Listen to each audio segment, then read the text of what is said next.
Dad, get out of the way. Move over there more. Recently, my stepson Ryan has started to rebel against his father. He's turned 12 and has grown taller than his father, which is a surprising change since he was previously quite docile. All right, I get it. Don't treat me like I'm in the way. I'm off to work now. This has become a common occurrence lately. Due to Ryan's increased height, my husband becomes an obstruction during meals in the living room, and such exchanges start every time. It's not strange for his rebellious phase to start at his age. So, I watched this scene with amusement. Well, I'm off to work. Bye. That's what my husband said before heading to work as usual.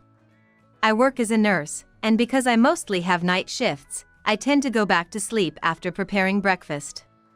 Thus, I quickly finish washing the dishes and prepare for bed, which has become my routine. What's wrong, Ryan? It's time to go to school. You'll be late if you don't hurry up and get ready. Looking at the living room table, Ryan, who was energetic just a moment ago, seemed to be brooding over something. Hey, what's up? You suddenly. Well, actually, we should separate from Dad. What? I was perplexed by Ryan's sudden confession. What? What happened suddenly? What's going on? Because. Ryan, finding it difficult to speak, looked down again and became silent. Worried, I sat next to him, and when he turned to face me, he opened his mouth hesitantly. Because Dad. That's when the shocking truth about my husband was revealed. I was astonished and speechless. But with the truth Ryan showed me, I was convinced, and decided to confront my husband the next morning. My name is Kinsley. I am 31 and work as a nurse at a large hospital in our town. I usually work the evening shift, so I sleep during the day and start my activities in the evening. Before marrying my current husband Noah, I was already working night shifts, so I continued doing so.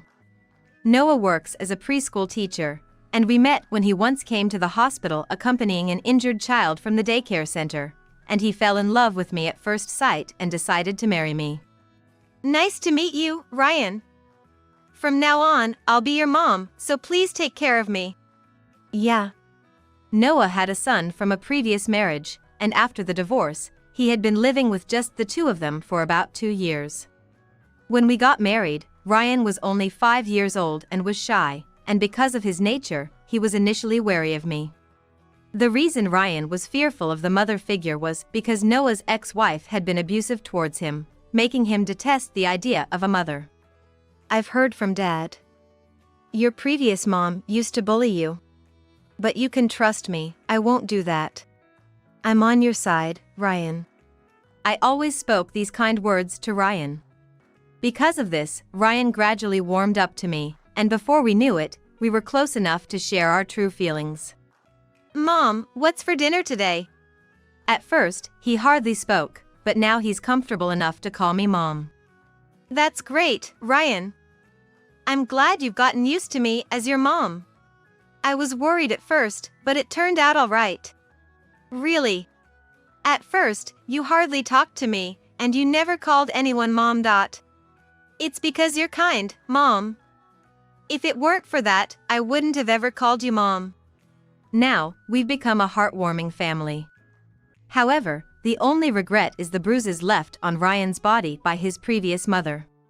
These bruises, which cover his body, seem severe, and Ryan doesn't want to show them to me, so he often bathes alone or with Noah. But, since I mostly work night shifts, I was hardly aware of their nighttime routines. That was a mistake. If I had been closer to Ryan, if I had made more effort to know him, maybe things wouldn't have turned out this way. Noah divorced his ex-wife to escape the domestic violence she inflicted on Ryan. Her violence was so severe that it might have endangered Ryan's life, which seemed to be the main reason for the divorce. It was really dangerous. When she went berserk, she'd eventually grab a knife and chase after us. She didn't actually cut us, just used it to intimidate, but the look on her face was menacing. Ryan didn't resist, so she did whatever she wanted. It's unbelievable that such people exist. It's good that you escaped from that. Yeah. What's wrong? No, it's nothing. Just remembering those times makes me feel sick. I'm sorry, you're right. Those aren't memories you want to revisit. In the early days of our marriage, Noah had told me in detail about Ryan's emotional issues because of the situation. Anyway, Ryan's bruises haven't healed. He even says he can't show them to you, Kinsley. He won't change clothes in front of you. What Noah said was true, and even the teachers at his school were aware of it, showing consideration during physical education classes, as his friends knew about it. But one day, a call came from the school teacher. It's difficult to say this, but... What's wrong? It's about Ryan's bruises. We've been informed by his father from the beginning that they were from past domestic violence, but there's something clearly wrong. What? He divorced his previous wife 7 years ago, so it wouldn't be strange if the bruises had completely healed by now, but Ryan's body still has bruises. What do you mean? Normally, bruises heal pretty quickly. So why haven't they healed after 7 years? At that moment, it hit me. Right, when I think about it, bruises should heal within 2 to 3 weeks at most. Yet, since I met Ryan 7 years ago, he has stubbornly refused to show me his body. The fact that I largely left bathing and such to Noah because of my evening shifts might have been why I hadn't properly seen his body. Are you suggesting that Ryan is harming himself? I don't know. But there are multiple bruises on his back and elsewhere, so it seems more like he's being abused by someone rather than self-harm. Are you suspecting me? That's not possible. I'm sorry, it's just my speculation, but I was concerned, so I spoke out. That's fine. Thank you for the information. I'll look into it. After hanging up the phone and taking a moment to think, I could only conclude that my husband Noah was the one hurting Ryan. But Noah, who always treated me kindly. Could he really do such a thing? I couldn't bring myself to believe it. Am I overthinking it? Is he being bullied at school? Worried, I took the day off work and waited for Ryan to come home to ask him about it. Ryan, I need to ask you something. Are you being bullied by your friends? Why? What's up all of a sudden? Well, actually, I got a call from your school teacher today. They're worried because your bruises aren't healing, so they called me. I see. After I explained the situation, Ryan suddenly fell silent. He placed his backpack on the sofa and cuddled up with our cat Lucy at his feet. You don't have to worry. I'm not being bullied. I'm always so active at school that I end up with bruises, and maybe they just misunderstood that. Then, can you take off your clothes right now and show me? I don't want to. I'm still scared to show them. Ryan said this with a look that seemed like he wanted to say more, but he refused. Realizing this, I decided to leave it up to Ryan's feelings. Hey, Ryan. If you ever want to talk about anything, don't hesitate to come to me. I'm worried about you, so I'll take some time off work. I was worried about Ryan. I was so preoccupied with thoughts of him that I couldn't focus on work, regretting that I hadn't been able to protect him. And then, I smiled at him. In response, Ryan also smiled and said, "Thank you." After a while, when Noah came home, he asked, "What's going on? Aren't you supposed to be at work?" I lied, I felt sick and took the day off. I don't want to suspect him, but Noah is the most suspicious. I'm often not home, so he must be doing something during those times. Noah, a husband kind to both his child and me. Serious and a perfectionist, he managed the household chores. So, I had thought there was no reason to suspect him. That's why I had hoped there was nothing to worry about with him. But that hope quickly faded. Good morning. Good morning. Since I had taken the day off yesterday, I woke up feeling better than usual. Perhaps because of the words I had said to him yesterday, Ryan also seemed more refreshed. Good morning. When Noah got up, I began setting up breakfast on the dining table. Ryan sat by the window, and Noah sat next to him. I sat opposite them, and breakfast started as usual. How are you feeling today? Are you okay? Noah asked, concerned about my health. Yeah, I'm okay, but I planned to take the day off work again today. But I feared arousing suspicion if I told Noah. So, I kept it hidden and continued the conversation. Then, Ryan seemed to have finished his breakfast and stood up from his chair. It was a tight squeeze past Noah due to Ryan's height, and he glared at him, saying, Dad, move. Go over there. Trying to move him out of the way. All right. Don't treat me like I'm such a nuisance. I'm going to work now. Noah said that, quickly shoved the last of his breakfast into his mouth, stood up from the chair, and left. Well, I'm off to work. Bye. It looked like a typical morning scene. But, after yesterday's incident, I couldn't help but be bothered by Noah's expression. Did he just click his tongue when he stood up? It seemed like he was glaring at Ryan, or was it just my imagination? Once you start suspecting, even the smallest things can seem significant. Thinking this, I started clearing the dishes and washing up when Ryan came back to the table and sat down with his head bowed, seeming deep in thought. What's wrong, Ryan? It's time to go to school. You'll be late if you don't hurry up and get ready. Even as I spoke, he didn't respond. Concerned, I sat next to him, trying to empathize with his feelings. Suddenly, Ryan began to speak. You know, actually, we should separate from Dad. What? Hearing those words, all the worst scenarios I had imagined flashed through my mind. What? What's going on? Why all of a sudden? What happened? Because Dad. What about Dad? He's been abusing me. What? Why?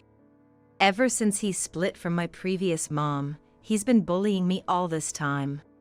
Ryan's eyes were earnest. It seemed he felt relieved to have finally revealed something he had hidden for over 7 years, and he began to cry on the spot. Are you okay? You've been holding it in until now. Why would Dad do such a thing? I don't know.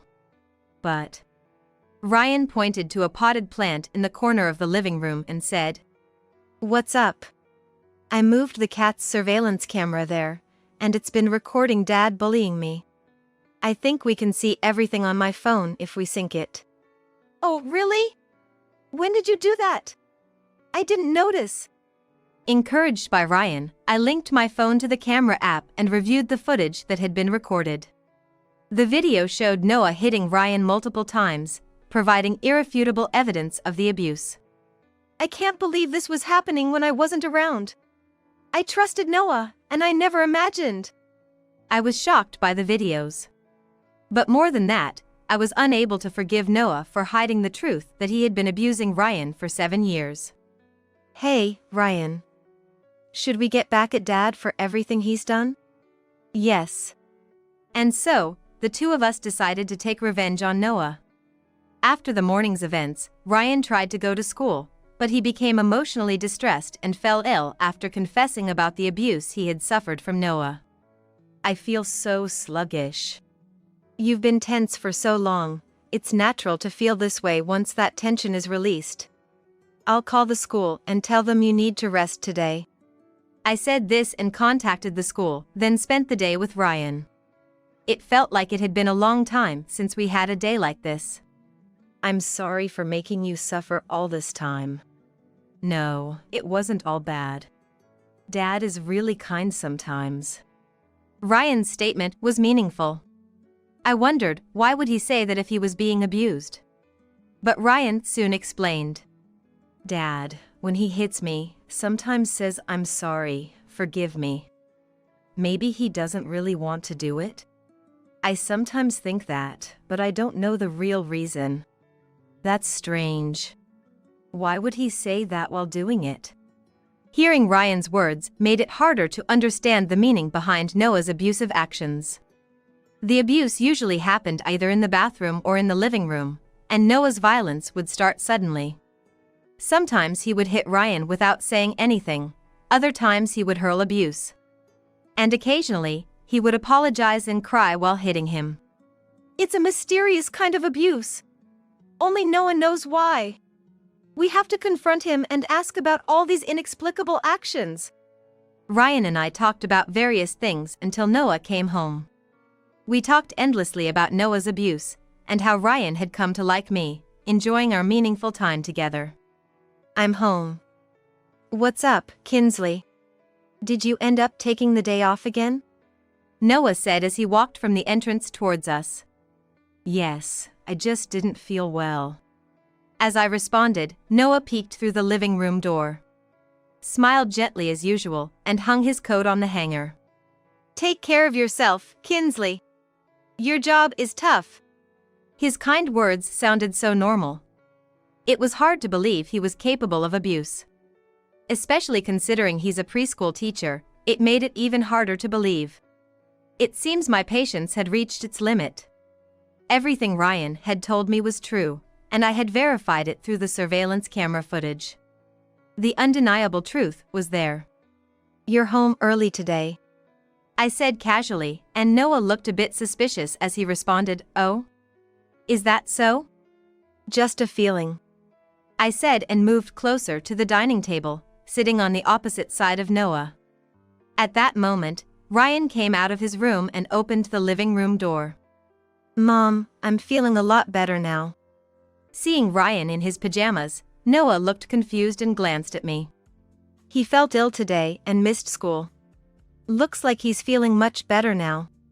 What do you think, Ryan? Want to sit here too? I asked Ryan if he wanted to sit next to me. Ryan nodded affirmatively and sat down beside me. Are you okay? Can you handle this? I whispered to Ryan, and he whispered back, "I'm okay," then started staring seriously at Noah. Hey, I have something I want to ask. What is it? What's wrong? Actually, I got a call from Ryan's school yesterday. From the school? What happened? Was Ryan being bullied? Noah, sensing something from my words, began to show concern for Ryan. Forget that, just listen. The teacher said it's strange that the bruises that have been on Ryan's body for 7 years haven't faded, don't you think? Bruises not fading for 7 years, could that be possible? That's impossible, I'm a nurse. I understand injuries to some extent. Normally, bruises heal in about 3 weeks. So why do bruises that look fresh continue to stay on Ryan's body? Yeah. Given Noah's profession, he would understand injuries. Faced with this fact, Noah suddenly became quiet and stopped arguing back. I don't want to believe this, but you haven't been abusing Ryan, have you? Why are you silent? Say something. Tell me the truth. I knew the truth that Noah had been abusing Ryan. All that was left was for him to admit it, and the unease in my heart would be resolved. That's why I wanted him to tell the truth. But Noah remained silent, looking down, and avoided our eyes for about 10 minutes. Dad, I'm asking you too. Please tell the truth. You know I understand that you're kind, so please, just tell Mom the truth. As Ryan spoke, Noah raised his face with tears in his eyes, and with a wrinkled expression, he began to talk to us. At first, there was nothing like that. I cherished Ryan, and there was no stress when we were together. But as work stress accumulated, I began to feel irritated inside, and I couldn't settle down unless I took it out on something. By chance, Ryan misbehaved and I had an opportunity to scold him. I was so irritated that I lashed out. But at that moment, I felt a release. I thought this could keep me sane, and it accidentally became a habit. You were abusing Ryan as a way to vent your frustrations? Yes. I couldn't stop myself. I felt sorry for Ryan. I divorced his mother because of her abuse, thinking it would prevent him from getting hurt again. But then he ended up suffering abuse from me, which is just absurd. You knew what you were doing and continued for 7 years? Yes, It became a habit and I couldn't stop. It was beyond my control. Noah's face was grave. He had been aware of what he was doing and had hidden the abuse from me for 7 years. He said he was able to do this because he maintained a certain level of rationality. If the stress overwhelmed me, I might have done something unpredictable, like my ex-wife, he said. So, you mean you've been able to act like a normal dad in front of me because you were holding yourself together mentally? That's not it. I wasn't acting. Everything was genuine. That's why I couldn't believe I was capable of such violence. I wanted to stop but couldn't. Noah told me this in a pained voice. That's why it's good we're having this conversation. I've been suffering too, not knowing what to do. Even so, you were rational enough to abuse Ryan. That's still a crime. I understand. It's okay. I have a pretty good idea of what's going to happen to me. Are we going to divorce? And am I going to be arrested or maybe pay damages? You're quite understanding. That makes things easier, but if you thought so, why did you hide it all this time? You could have consulted with me sooner. I couldn't. How could I say that I was abusing my own child? Suppose I confessed and you decided to leave me. What would have become of Ryan? I was scared to leave Ryan alone. Both my parents are gone. It would have been too pitiful. I couldn't help but see some truth in what he said. But still, hiding it for 7 years is not normal. He knew the severity of his actions and understood the legal consequences. Yet, he continued without stopping. To satisfy yourself over and over again when you got irritated. Still, it doesn't excuse your actions. You make it sound like a noble act, but it's not right. Yes, so I will pay for my sins. I'm sorry for doing such terrible things to both Ryan and you, Kinsley. Noah said this and then began to deeply apologize to us. An apology, is that really enough? What? Why are you settling this so quickly? I can feel your pain, but I can't feel genuine sincerity from the bottom of your heart. Tell me, did you really love me when you married me? Did you know this would happen eventually? Yes. My words overlapped with his, and he looked remorseful. That's right. I married you because I thought I could hide the abuse from Ryan with your night shifts. I wanted a stable life. I was enamored with the idea of marriage. So, I'm sorry. So, you didn't really love me? I do care about you. I have those feelings. But you married for your own reasons, right? That's no excuse. Just stop it. Hearing Noah's cold response, I forgot Ryan was next to me and burst into tears. The realization that I had married for his fantasies, and understanding that I had not been truly loved, made all the love I had poured into our marriage feel tragically wasted. I want a divorce now. After hearing all that, I want a divorce right away. I don't want to be with you anymore. Is that so? There's no chance you might reconsider? Reconsider? What for now? You don't love me, do you? You just said you were prepared for a divorce. Until recently, my husband, who had been cold towards me, suddenly seemed to soften and turned his attention towards me. When I hear divorce directly from Kinsley, it somehow shakes my feelings. Stop playing with my feelings. I've clearly understood your feelings now. You never loved me from the start. You married me for your own sake. There's solid evidence thanks to Ryan's quick thinking, and I will take legal action. Ryan's quick thinking? What evidence? My husband, caught off guard by this sudden revelation, began to show signs of agitation.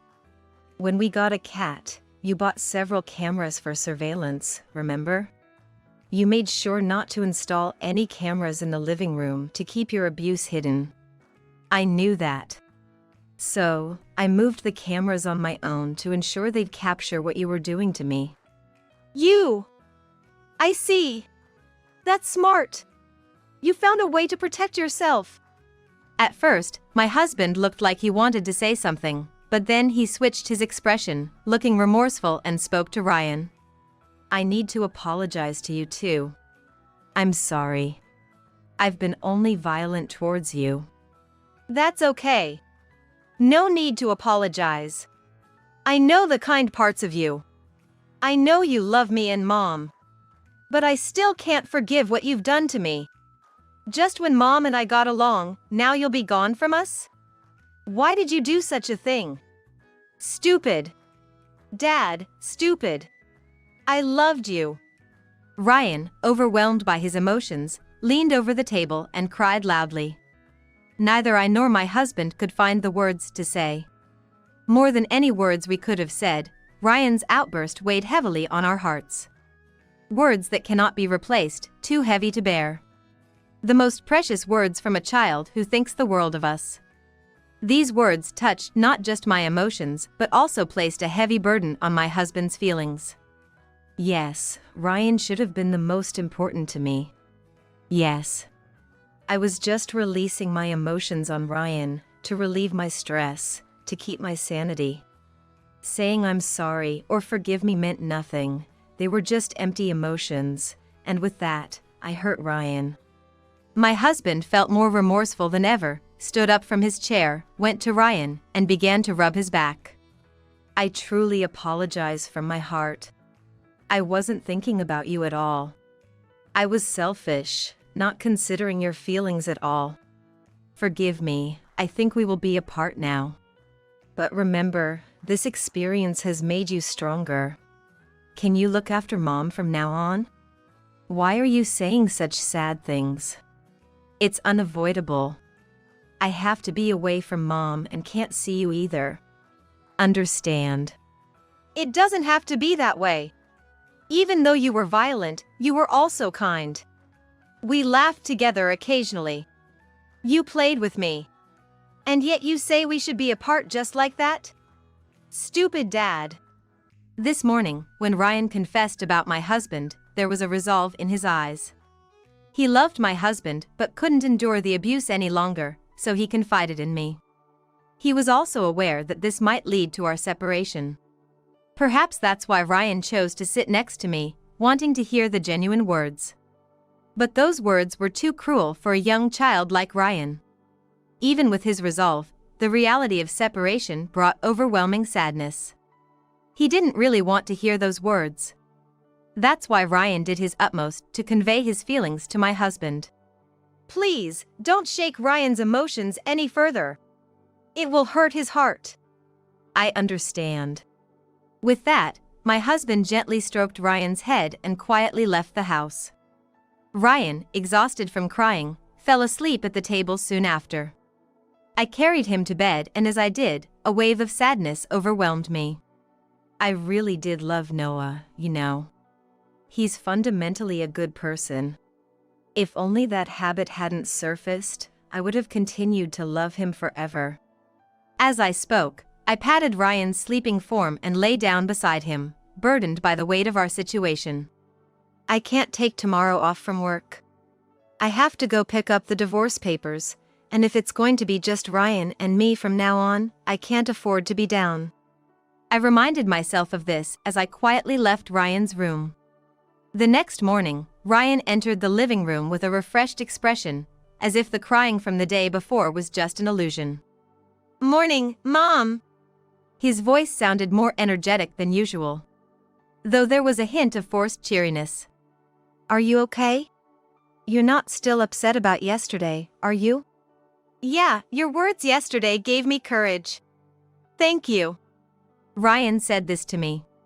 For a moment, I didn't understand what he meant. But then I remembered the encouraging words I had spoken to myself as I left his room last night. Ryan then gave a slightly awkward smile. And seeing this, tears welled up in my eyes and I hugged him tightly. I'm sorry, Ryan. You don't have to be strong. So let's make sure we live happily, just the two of us from now on. With that, we decided to have breakfast. The air that morning felt fresher and clearer than usual, lightening my mind. Ryan went to school, and I left at the same time to pick up the divorce papers. I also took the video evidence of Noah's abuse to a lawyer's office to prepare the paperwork for a claim for damages. I quickly returned home. Noah.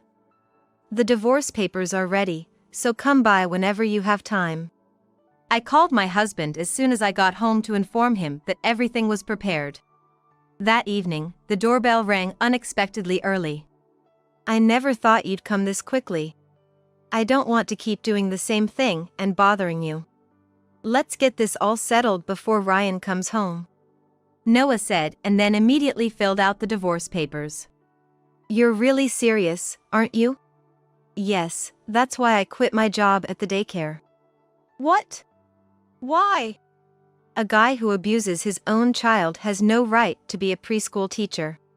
Anyway, once the story of what I've done gets out, it'd come out anyway. I decided to step down before that happens. I see.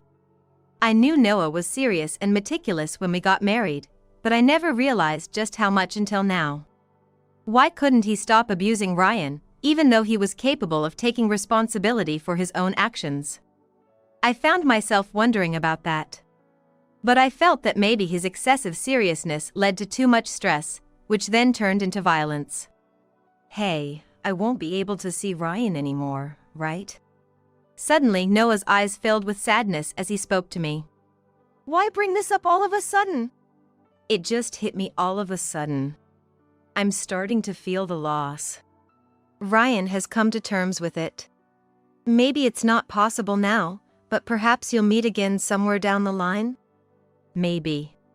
Yeah, you're right. Sorry. Noah said, then stood up. The setting sun shone through the large living room window, casting a melancholy shadow over him. I'll make sure to pay the alimony. He said this and then handed me an address to an unoccupied family home.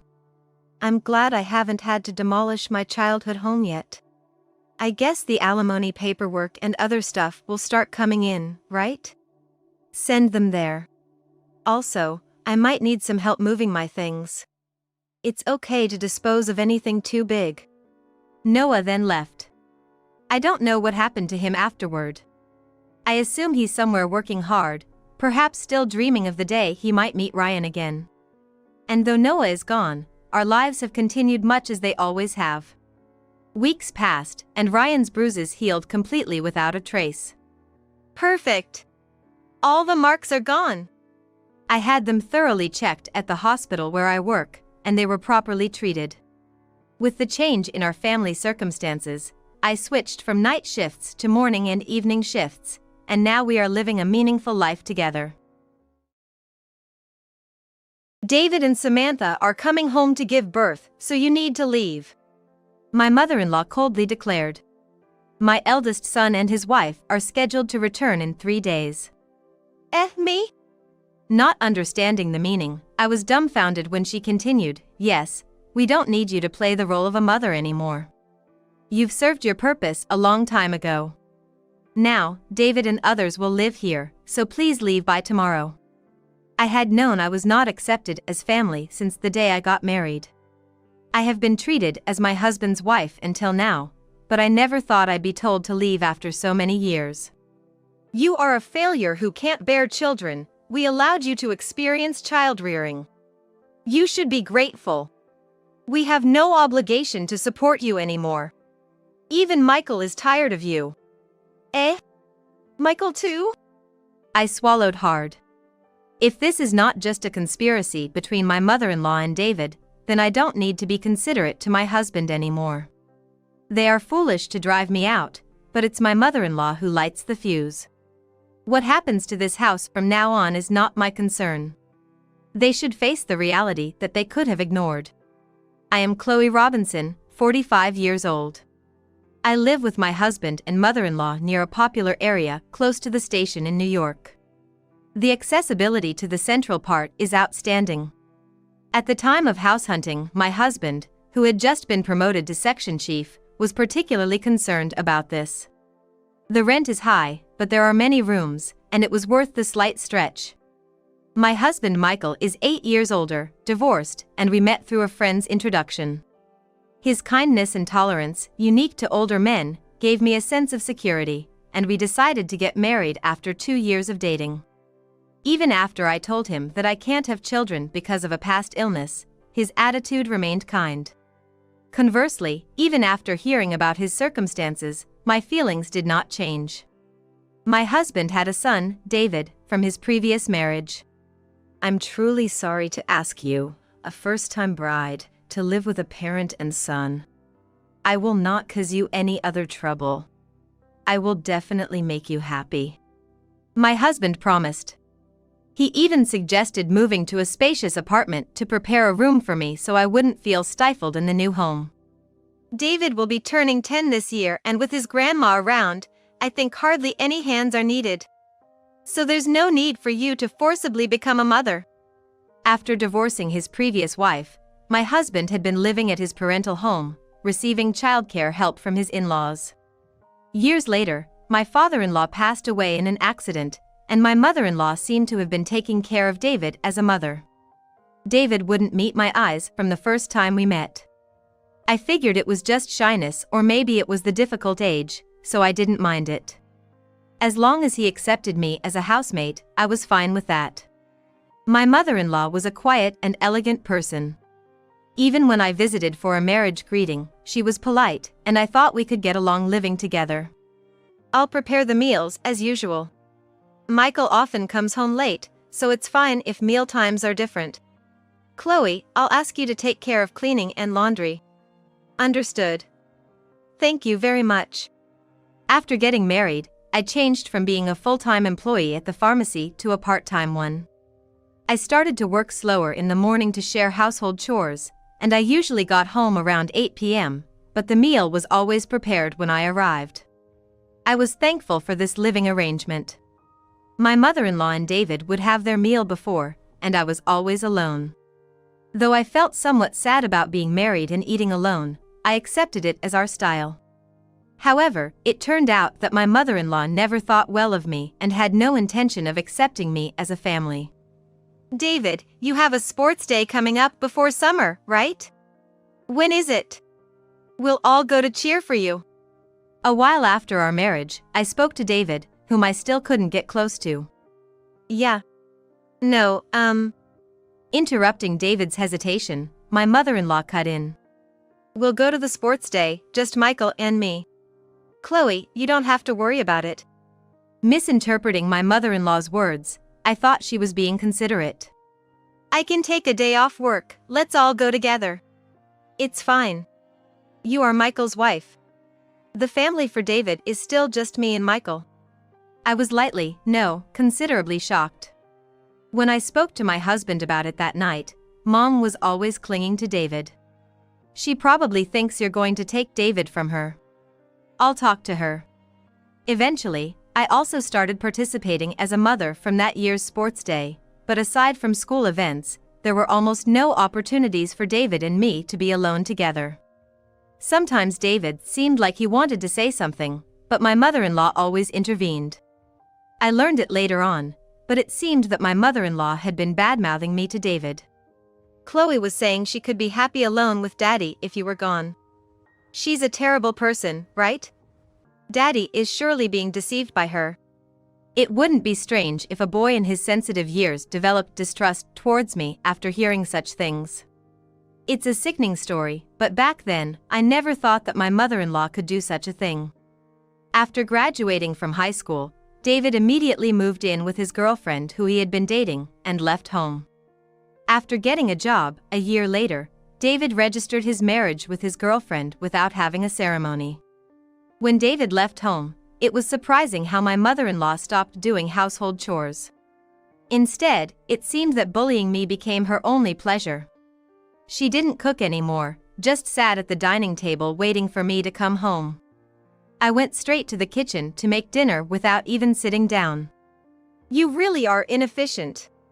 It's gonna take you till midnight at this rate. I had always relied on my mother-in-law for meal preparation, and I was not good at cooking. As soon as the food was ready, my mother-in-law tasted each dish and complained about how bad it was every time. I'm sorry. I'm trying my best. Oh, Chloe, you are surprisingly tasteless. Good thing David never had to eat such things. If it's bad, she should just make it herself. She just wants to complain to me. Not only the meals, she also started to criticize the cleaning and laundry, which she had never mentioned before. Why are these laundries so wrinkled? You have to vacuum every corner. You really can't do anything right. Didn't your parents teach you anything? Saying that, my mother-in-law sighed while looking at me. Being demeaned about my family, I clenched my fists in frustration. I don't know how you got Michael, but I can't see you having that much charm as a woman. And at the end of every sarcastic comment, she always said the same thing. If it weren't for you, David wouldn't have left. I knew that David leaving left a big hole in my mother-in-law's heart. It might be what they call empty nest syndrome. If taking it out on me made her feel better, I thought I would endure it with that mindset. But with a certain incident as the trigger, my mother-in-law's harassment stepped up a notch. That event was the pregnancy announcement from Samantha, David's wife, our first daughter-in-law. My mother-in-law was elated like never before.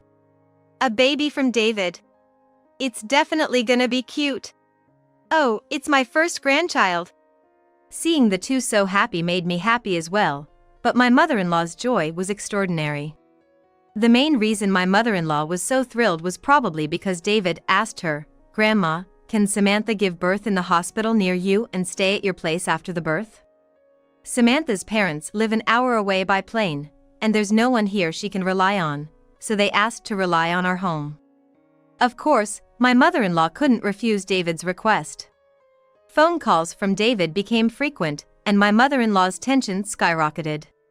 The day after a call, my mother-in-law energetically began preparations.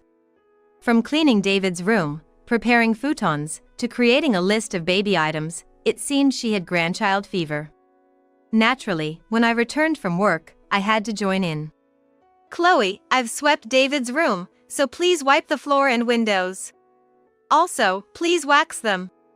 We're going to the department store to look at baby beds on the next holiday. Cleaning and waxing at night was tough after getting tired from work. If I skimped, I was ordered to do it over again. Furthermore, my mother-in-law demanded money, and before I knew it, the house was overflowing with baby goods. Chloe, please withdraw some money tomorrow. I found something I want to prepare for the baby. Again? Won't preparing so much be a waste? Let's choose together after Samantha and David come. I had wanted to respond to my mother-in-law's requests, but I was troubled being made to spend money like water. How can you say such a cold thing? It's Michael's grandchild, right? Oh, that's right. Chloe, you're not connected by blood to David, are you? It doesn't matter to you, right? That's not true. Please don't say such things. I just thought Samantha would want to choose for herself. Don't you want to use things you've chosen for your own child? Perhaps because it was a sound argument, my mother-in-law glared at me sharply.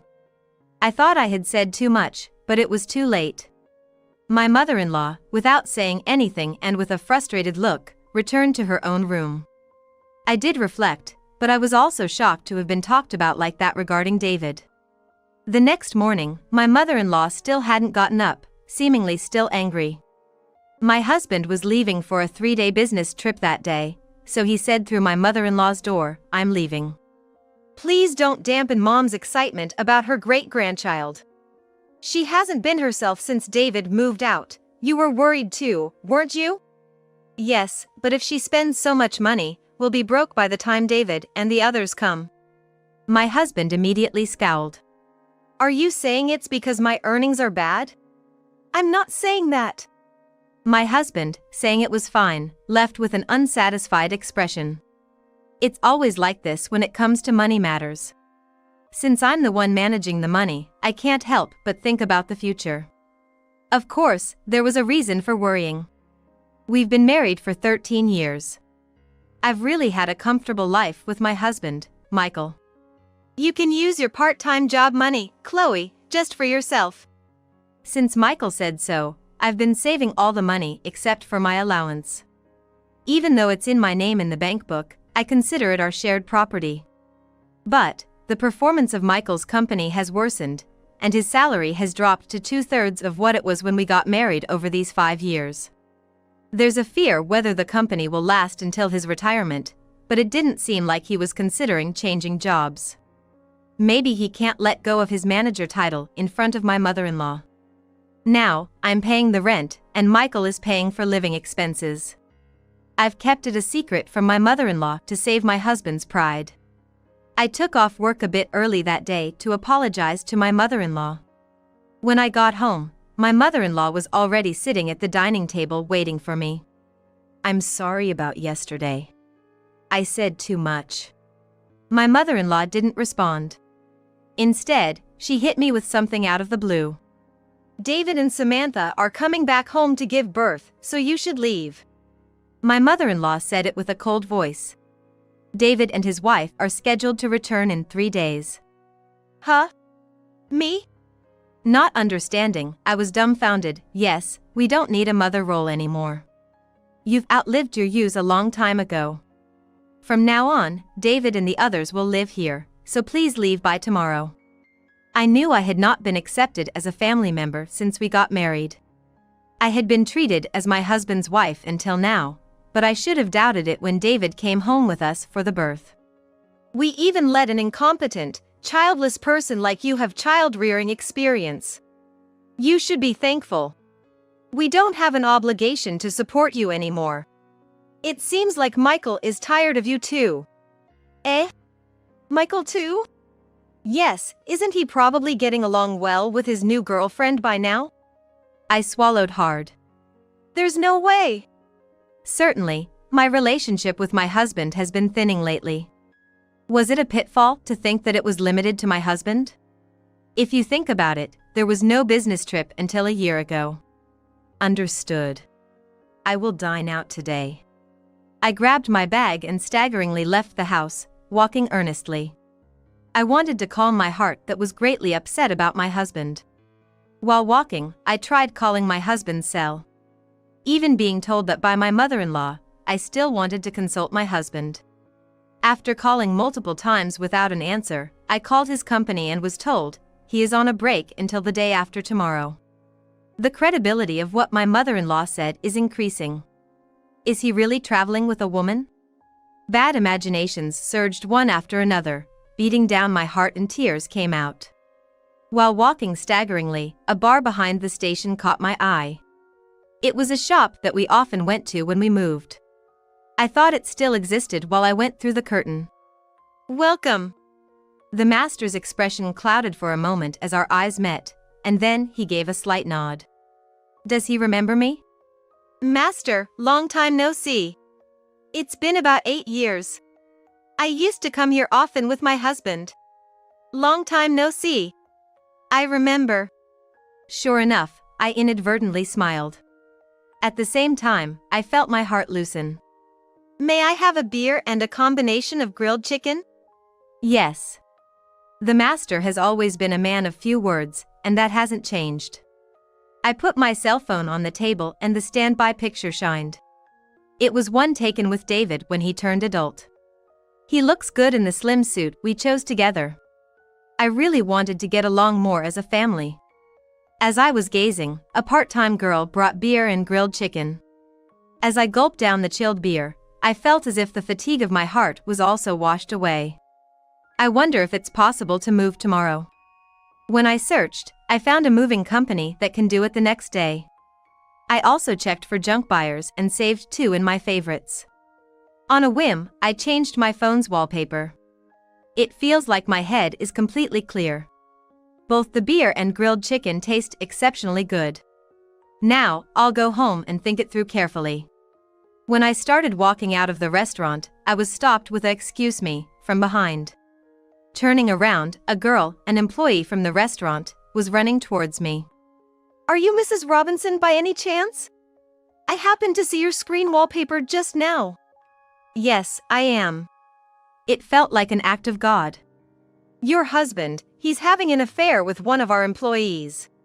Maybe her youth made her sense of justice strong. That must be why the restaurant owner had that expression. She said my husband still frequents the restaurant, deeply involved with a long-standing part-time female employee. Even during work, when customers are few, they are always talking. After the bar closes, they leave together.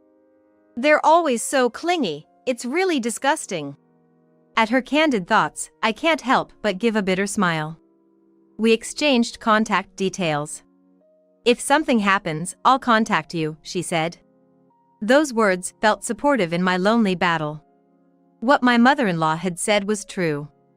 Once my mind was clear, rather than sadness, a bubbling anger was rising within me. Might as well go all out and end it. I made a reservation with the moving company I had saved in my favorites. If it's not just a conspiracy between my mother-in-law and David, there's no need for me to be considerate to my husband anymore. They're foolish to drive me out, but the one who lit the fuse was my mother-in-law. What becomes of this house from now on is not my concern. When I got home, I spent until midnight packing my belongings. There's no more hesitation.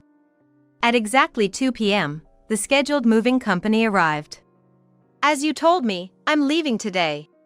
The moving company is coming, so I'm taking everything I bought. Yes, it would be nice if you could erase even the traces of you being here. As she wished, I took out all the furniture and appliances from this house. I had been paying for everything other than rent and living expenses with my part-time job money. Watching the belongings being carried out one by one, my mother-in-law began to panic. Wait a minute, Chloe, what's this? We can't live if you do this. To leave no trace, I'm taking out everything I bought. You can start a completely new life from tomorrow. While holding back my laughter, I ignored my resisting mother-in-law and carried out everything. She was complaining to the moving staff too, but that wouldn't change anything. The only things left in the house were a ton of baby goods and a chest of drawers from before my marriage. Well then, goodbye. I believe I've left no traces behind, so please be happy with Michael and David from now on. Leaving my mother-in-law sitting in astonishment, I placed the keys and left the room. I had my luggage held temporarily, and decided to stay at a single colleague's house for a while. Feeling accomplished, I slept soundly that night. It was a week later when my husband contacted me. Were he and his lover making some plans? While my husband was dawdling, I got a message from a girl at the bar. I got a good picture, I'm sending it. There was a picture of my husband, chatting amiably with a not-so-young woman in the bar.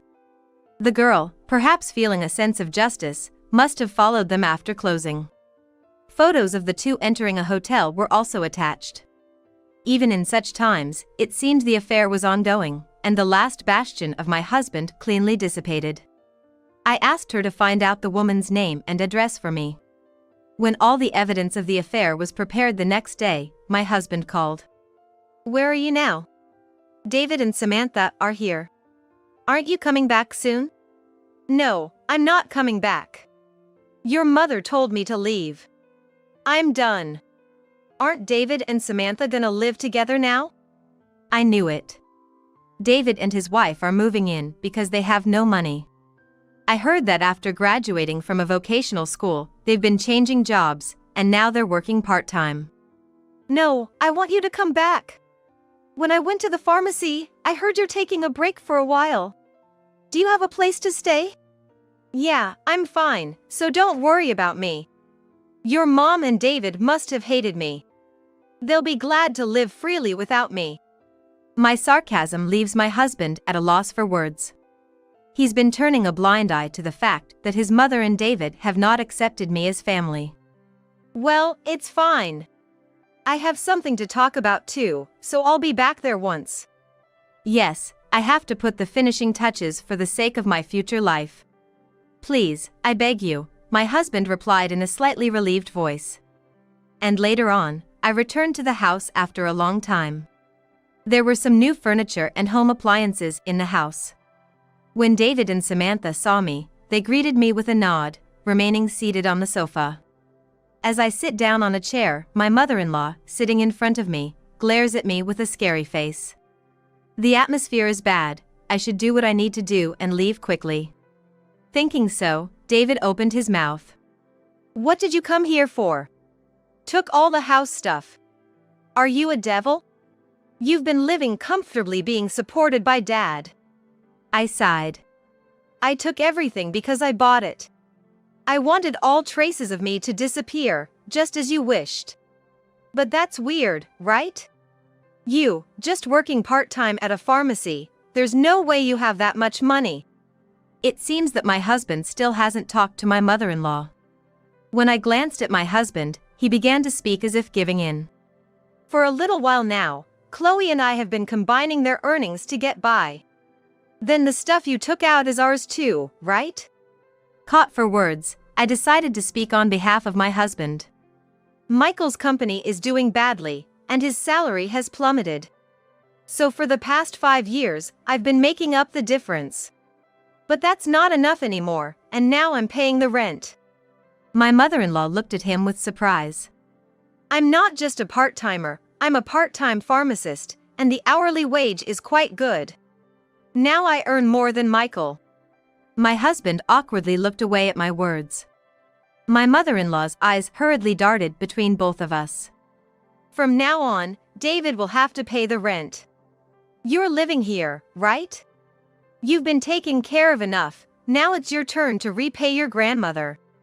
Suddenly asked, David, with a surprised face, inquired. How much is the rent? $2,400. Do your best. It seems I'm done playing the mother role, so I have no obligation to look after you. Pull yourself together. You're going to be a father soon. David shook his head slightly, muttering, That's impossible. Samantha, hearing this, raised her voice. Wait, $2,400? You said if we live here, we don't have to pay rent or living expenses. I even quit my job. David's salary is only $1,200. What are we gonna do? I almost burst into laughter. Don't worry, Samantha. You can move to a cheaper place, right? Michael still has a decent salary. Hearing this, Samantha's face relaxed a bit. Oh, but I'm going to claim compensation from Michael and his mistress, so life might still be tough. Finally, Samantha broke down in tears. My husband was the one in panic. What are you talking about? Ah, your mother told me. About the new woman. I'll quit being your wife. That's definitely a lie from Mom. You're the only one for me. My husband probably thinks there's no proof. Indeed, it's only been 10 days since I left the house. Wouldn't Evelyn be hurt if she heard that? Well, I'll contact her about this later. Hearing the name Evelyn from my mouth, my husband shivered. Realizing I knew everything, he sighed, holding his head. Well then, I'll be going now. From now on, let's communicate through our lawyers. Saying that, I handed him the business card of my divorce attorney. Both my husband and David said nothing more, remaining silent. As I stand up with my bag in hand, my mother-in-law stands up simultaneously.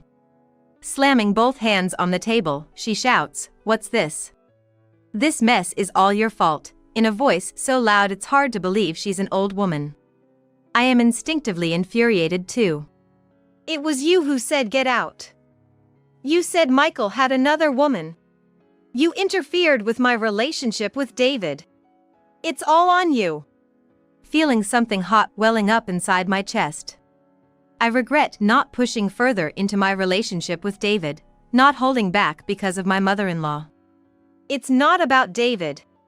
Play your part. Michael is having a hard time, support him as his wife. Take your responsibility as a family. What is this woman talking about? If she hadn't called David back to this house or hinted at Michael's infidelity, I would still happily be supporting my husband and this household. I have always believed and supported Michael. I don't need any role anymore, and I won't return. Then I look straight into my mother-in-law's eyes and say slowly. From the beginning, I was never accepted into the family. So, I can't take responsibility as a family member. My mother-in-law's lips tighten into a straight line, and she is shivering. I slip past the silent mother-in-law and quickly leave the room. Later on, my husband easily agrees to the divorce. It seems he can't argue against the photographic evidence of his infidelity. I sued my husband and Evelyn for causing me emotional distress and demanded a typical amount in compensation. It seems they immediately started the procedures to move out of the apartment. In the end, David and Samantha returned to the apartment, never to live with my mother-in-law again. My husband is considering remarrying, but Evelyn is furious at the addition of alimony and the request to live with my mother-in-law. He is considering putting my mother-in-law in a facility. It feels a bit pitiful to be abandoned by the son and granddaughter she has loved so much now. Is it the end of my mother-in-law role too? If my mother-in-law had said nothing and it had just been a homecoming birth, we might still be living together. After the divorce from David, an apology letter arrives. It includes things like he really wanted to be spoiled more as a child, couldn't talk because grandma disliked it, and was happy when I came to school events. I should have reached out more. We might have been able to establish a different relationship. Although our relationship has ended, I am silently praying for David's future happiness. I returned to my job as a pharmacist, and soon rented an apartment near my workplace. Feeling uneasy about the furniture and appliances I took with me, I ask a waste product buyer to purchase and dispose of them all. Life without the bullying is quiet and comfortable. For a while, I want to live prioritizing my own happiness, rather than living for someone else. Jessica is saying that she was pushed by you. I'm preparing a police report, so be ready. The look on Robert's face as he stared at me was one of deep disappointment. I would never do that. Jessica is... Before I could finish, I heard a loud thud and found myself sprawled on the floor. Stop lying! It took me a moment to realize I'd been punched by Robert. I felt my face with a trembling hand and saw blood on it. I've heard about your harassment for a long time now. But Jessica always defended you. Tears welled up in Robert's eyes as he looked down at me. And yet, just because you didn't like her, you pushed her down the stairs. I can't believe it. I still couldn't believe the events from a few hours ago. Behind Robert, Jessica, leaning on crutches, smiled sweetly at me when our eyes met. That sweet face filled me with dread. Robert, stop it! Linda, along with someone else, rushed into the living room. She came straight to my side and wiped the blood from my face with a handkerchief. The person with her was a police officer in uniform. Perfect timing. Arrest this woman. Robert, the one who should be arrested isn't our mother. What? I have evidence. What Robert showed us next was shocking. It would soon reveal Jessica's true colors. I am Susan, 63 years old, with a son and a daughter. My husband passed away 3 years ago, and now I live with my eldest daughter, Linda. Although she's 33, perhaps because she works in a female-dominated environment, she's still single. One day, while living peacefully with Linda, I got a call from my son, Robert. Hey, Mom? I'm gonna be transferred to your city next month. What? Next month? That's so soon. Robert got married last year and has been living in another state.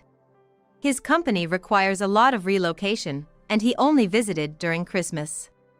We've been looking for an apartment since last month, but Jessica couldn't find one she liked. Jessica, Robert's wife, is a young and pretty 23-year-old.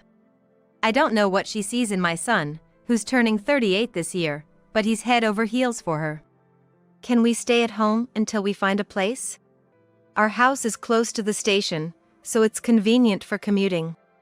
Our home is near a station, and a few years back, a big shopping mall was built nearby, making it a prime location. Well, let's meet up and discuss it. Got it. How about this Sunday? And so, after a long time, our whole family gathered. Hello, Susan and Linda. Sorry we've been away for so long. We really apologize for not finding a house yet. Seeing Jessica again after a while, she seemed very modern, almost like a granddaughter coming for a visit. We want to buy a house someday. That's why we're saving money now. It's hard to find a place that's affordable and to our liking. She seemed more mature than I remembered. However, Robert's job requires him to relocate frequently. I wonder what they're planning. We don't want to keep moving and uprooting our kids. Imagine them making friends only to say goodbye soon after. Oh, Robert, I never thought you'd think about such things. I watched the two of them with a warm smile. I understand, but how about setting a deadline of 6 months? We have Linda here, and we have our own lives, you know. I get it. We'll probably find a place before that. Is it okay if we cover half the living expenses? Oh, Robert. I'm gonna look for a job nearby, so I have to contribute. I couldn't help but laugh. I'd always been concerned about Jessica, who's 15 years younger, but she seemed more mature than I'd expected. Just the living expenses will be fine, since it's just for half a year. And so, our temporary cohabitation began. At that time, Linda set some rules for the couple. Please don't enter my room and don't touch my things. I think you can distinguish between my stuff and Mom's. Okay.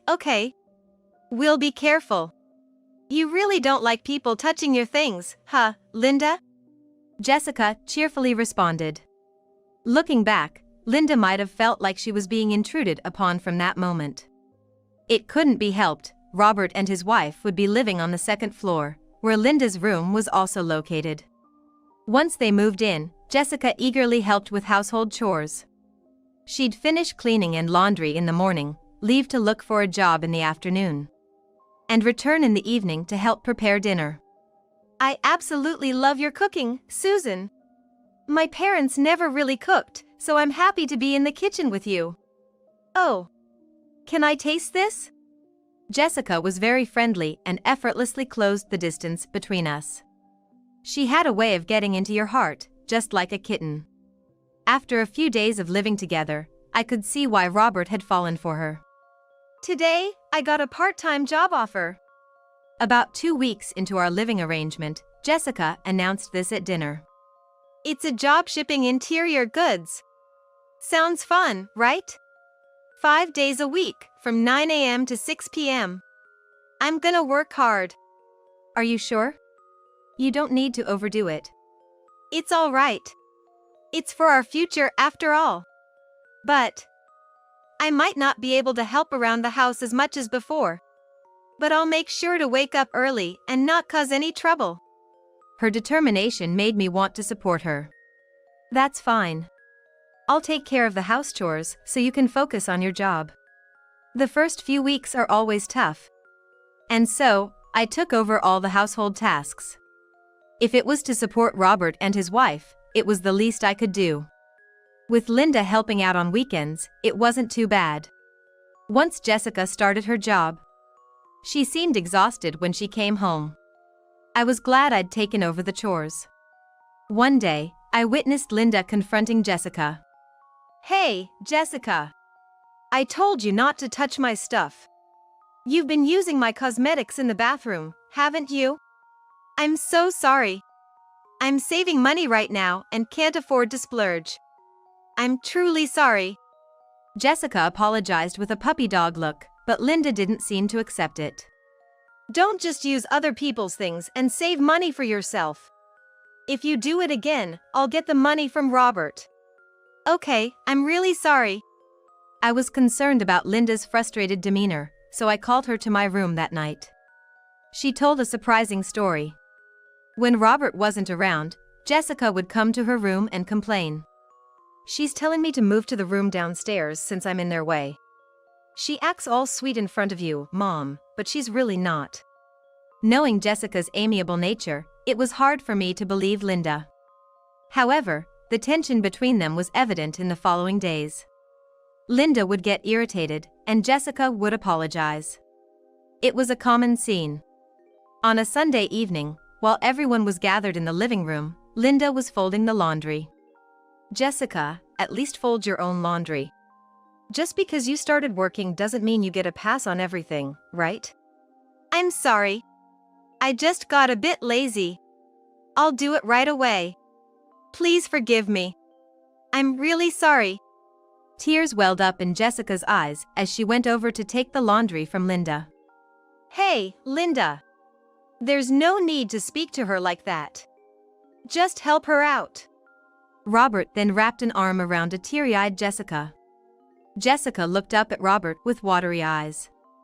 Jessica, I'm sorry about my family. Let's go out for dinner tonight. Mom, Linda, if you bully Jessica, I won't let it go. Saying this, the two left the house. What's with them? Robert is just too soft on Jessica. Ugh. So infuriating. Mom, let's go out for dinner tonight too. All right, but before that, I have something to discuss with you, Linda. I had secretly planted a voice recorder in Linda's room because I couldn't believe what she told me the other day. And what I heard was Jessica's harsh language, far worse than I'd imagined. And now there was this situation. I want you to live with your aunt for a while. I've already asked her. What? Mom, what are you talking about? I don't want to. Why do I have to? Please. Just until they move out. Perhaps Jessica was a lot more cunning than I thought. She intentionally angered Linda and played the victim in front of Robert. I didn't want Linda to be the villain in Jessica's narrative anymore. I want to protect you. Please, it's the biggest favor I'll ever ask of you. Maybe Linda sensed the urgency in my tone as she silently nodded. Despair was evident in her eyes. I hugged her and whispered, "We'll be back to our regular life soon." I needed to end this living situation soon. We were only 3 months away from the deadline of the living arrangement with Robert and Jessica. After Linda left, Jessica became even more relaxed at home. She didn't show me any of the attitude she had with Linda. And that confused me even more. It feels kind of lonely now that Linda is gone, doesn't it? Yes, it does. Please think of me as your real daughter from now on. I think of you as my real mother. Jessica said with an innocent smile, but I felt mixed emotions. It sounded as if Linda would never come back. As days went by, Jessica began to act more and more spoiled, as if I really were her mother. Susan, I want to eat that tonight. Susan, can you iron this for me? Susan, let's go shopping together soon. To an outsider, we might have looked like a real mother and daughter. Once you let someone into your heart, it's hard to push them away for no reason. I continued living with Robert and his wife, feeling conflicted and uneasy. Around that time, whenever Robert was late from work, Jessica also came home late. And occasionally, she'd say things like, "Susan, can you lend me some money?" I started to hold back my thoughts more and more, thinking, it's only for a little longer. Linda would visit on Robert's days off. Sitting with her, sipping tea, it felt as if we were still living together. Mom, I couldn't trust Jessica. After I moved out, I had a private investigator look into her. She's a big liar. What Linda told me was shocking. Jessica was working only 3 days a week, and the other 2 days she was meeting a man. At least 2 men, in fact. It seemed more like they were giving her allowances rather than being romantic relationships. But Linda said seriously, "Jessica has someone else she truly loves. She seems to be giving all her money to this main guy. For Jessica, Robert might just be someone who gives her pocket money." I can't believe it.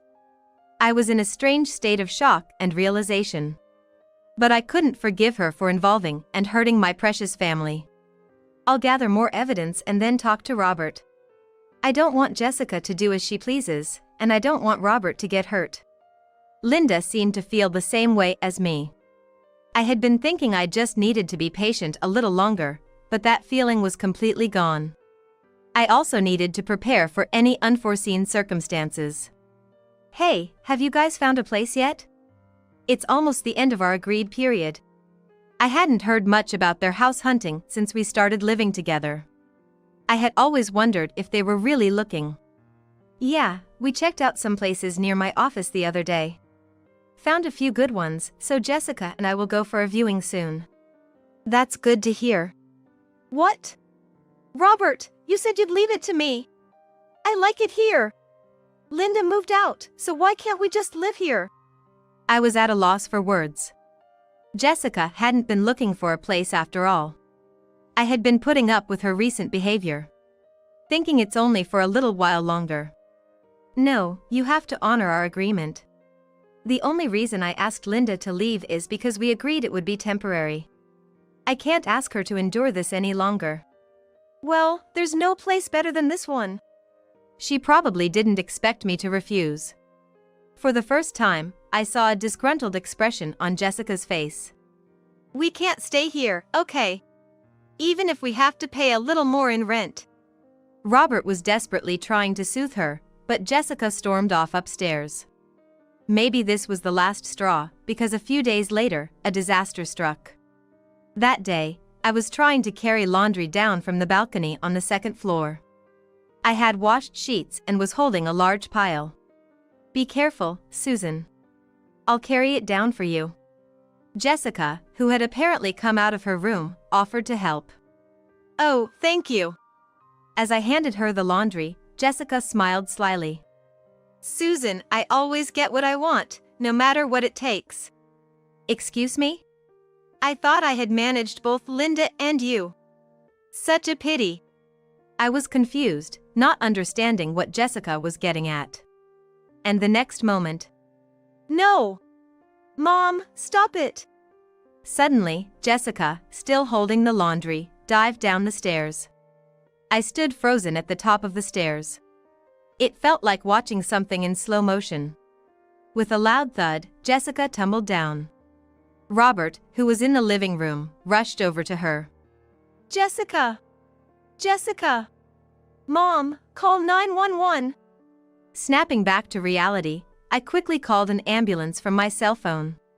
When the ambulance arrived, Robert accompanied Jessica to the hospital. I remained paralyzed at the top of the stairs. Alone in the house and still in shock, I found myself calling Linda. My voice trembled as I recounted the recent events. Mom, it's okay. I need to check something, and then I'll come over. Linda said and hung up. I don't know how much time had passed when I heard the front door open in the now dark house. I rushed to the entrance. Robert! How's Jessica? Behind Robert stood Jessica, her left leg in a cast and leaning on crutches. Perhaps the laundry cushioned her fall, as she didn't require hospitalization. Seeing Jessica with bandages wrapped around her slender arms and head was heart-wrenching. Jessica, are you okay? Hesitating to speak to her, Robert answered for her. What nerve do you have to ask that? What? Jessica said you pushed her. We are even preparing to press charges. So be ready. Robert's face was filled with disappointment. But I wouldn't do that. Jessica just as I was about to speak, I heard a heavy thud and found myself collapsing onto the floor. Stop lying! It took me a moment to realize that Robert had punched me. I held my trembling hand to my face and saw blood. I'd been hearing about your mistreatment of Jessica for a while. But she always defended you. Looking down at me, tears filled Robert's eyes. And yet, to think you'd push her down the stairs. I can't believe it. Even now, I still can't believe the events from a few hours ago. Behind Robert, Jessica, leaning on her crutches, met my eyes and gave me a sly smile. I felt a chill of fear at that seemingly innocent expression. Look at this. There's no denying it. I heard Jessica scream. Robert showed me a video on his phone, which captured Jessica falling from the stairs. And standing at the top, it looked like I was looming menacingly over her. Robert! Stop it! Linda entered the living room with someone. She rushed straight to me and wiped my blood with a handkerchief. With her was a police officer in uniform. Just in time. Arrest her. Robert! The one who should be arrested isn't Mom. Huh? I've got evidence. If shown the earlier footage, anyone would see it as my wrongdoing. I was stiff with anxiety. Linda, alongside the police officer, reviewed the footage. It's so clear, from this angle, it looks like Mom pushed her. The officer beside her nodded in agreement. But what if we look from a different angle? At those words, Jessica's eyes widened in shock. Linda took out her cell phone to show. Linda said, "After I left the house, I had a hunch about Jessica. So, I set up cameras all around the house." Wait a minute! Isn't that an invasion of privacy? Oh, weren't you doing the same thing? Jessica grimaced hearing that. From the footage on Jessica's camera, the angle was from below the staircase. Linda's was from the opposite side, concealed between a family photo on the shelf.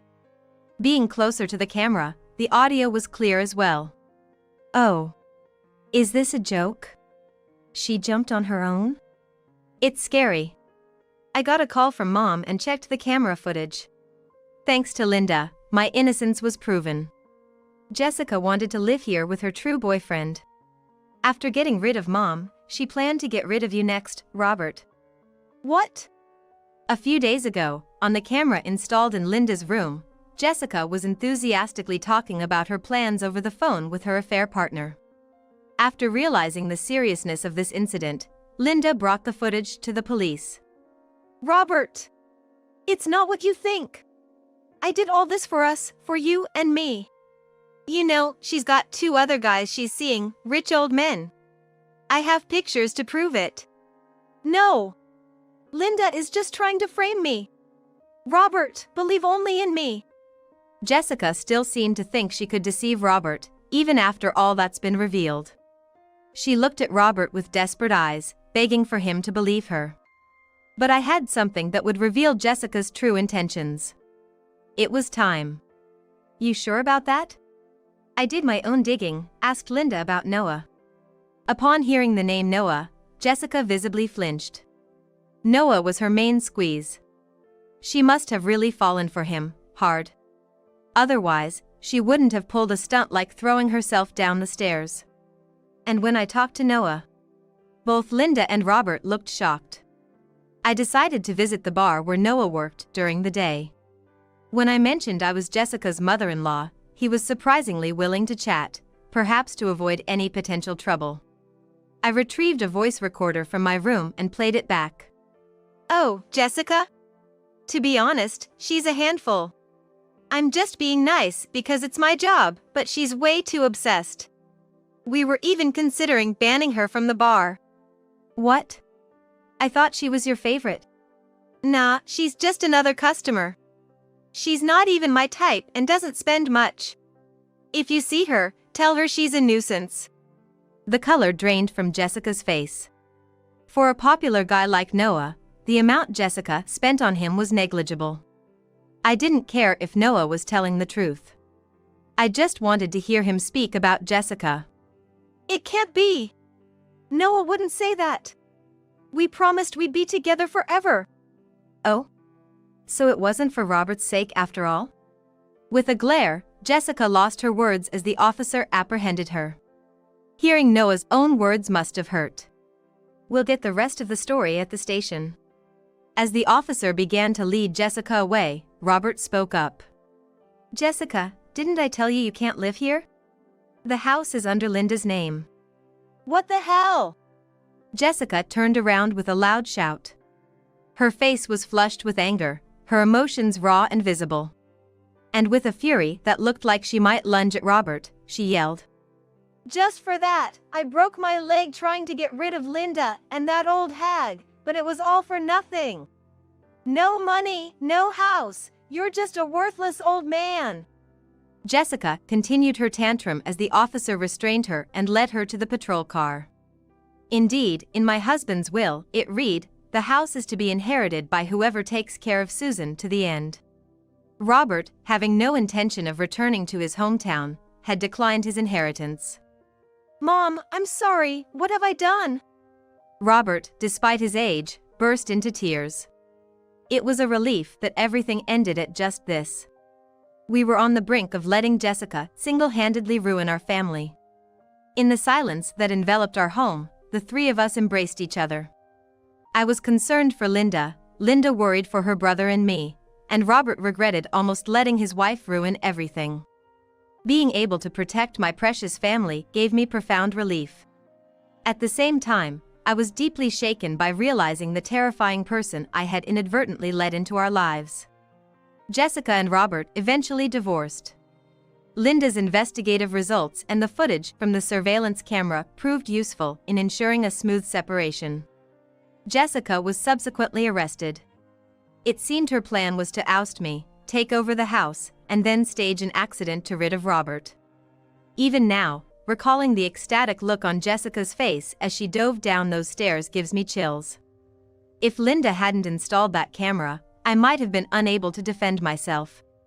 And there's no doubt in my mind that Jessica would have executed her subsequent plan. Her face at the time was filled with sheer madness. The three of us lived together for a while. A year later, Robert was transferred again. He said he'd had enough of marriage, but as a mother, I can't help but hope he finds a kind companion. Linda and I still live in that house, just the two of us.